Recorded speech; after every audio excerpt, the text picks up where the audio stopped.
রাজনীতি একদিনের নয়, রাজনীতি দীর্ঘদিনের পর। এই রাজনীতি করতে গিয়ে অনেক মায়ের কোল খালি হয়ে গেছে। এই রাজনীতি করতে গিয়ে অনেক ভাই ভাইকে দেখতে পারে নাই। এই রাজনীতি করতে গিয়ে আমরা বাড়িতে থাকতে পারি নাই। আমরা আপনারা মনে করেছো রাজনীতি হলে দুলার বাপের সম্পত্তি। মনে রাখিও, এই দল সেই দল ১৭ বছর তার জিয়ার সাথে যে আমাদের নেতা আছে, আমাদের আকমাল ভাই, গোটা বাংলাদেশের 10টা বিএনপির পছন্দ 10জন মানুষের মধ্যে একজন, 100 জনের মধ্যে নয়। আপনারা অনেক বড় বড় দলের নেতারা বলেন এই দলের কোনো নেতা নাই।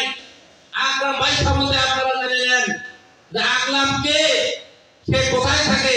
আরে দলই দলের তারিখ দিয়া আপনাদের মনে করতে হবে আমরা সেই দলের রাজনীতি করি, আমরা কোনো নেতার পরিচয় দিই না। আমরা সবাই ভাই ভাই। ভোট আসুক, সবাই কি করে খাই দেখা যাবে। আমরা ভোটের রাজনীতি করি না, আমরা জনগণের রাজনীতি করি। আজকে রাজনীতি করতে গিয়ে 18টা মামলা গিয়ে আমরা কোর্টে দুয়ারে দুয়ারে ঘুরেছি। মনে করেছো যে আমরা রাজনীতি করে অনেক কিছু করবো না, মানুষের দৌড়ে দৌড়ে যেতে হবে। আমার তারেক সাহেব বলেছে আমার ত্যাগী নেতা, আমরা মামলা হামলা খাওয়া নেতা যারা আছে তারা যদি পাটের শাড়ির কোনো কর্মী থাকে সে ভাই মূল্যায়ন পাবে। কি বলেন আপনারা? আপনারা মনে করেন না কে খোঁজ নিল কে খোঁজ নিল না, তাতে আমাদের কোনো আপত্তি নাই।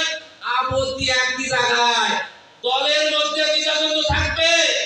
দলের মধ্যে দল মানুষকে কি দেয়, ব্যক্তিত্বে কেন দল বড় মানুষকে বুঝে বলতে হবে। আমরা রাজনীতি করি নিজের স্বার্থে নয়, দেশের স্বার্থে, দেশের মানুষের স্বার্থে। আমরা মামলা খেয়ে শুধু বাড়িতে ছিলাম না, 5 তারিখের আগে এবং 5 তারিখের পরে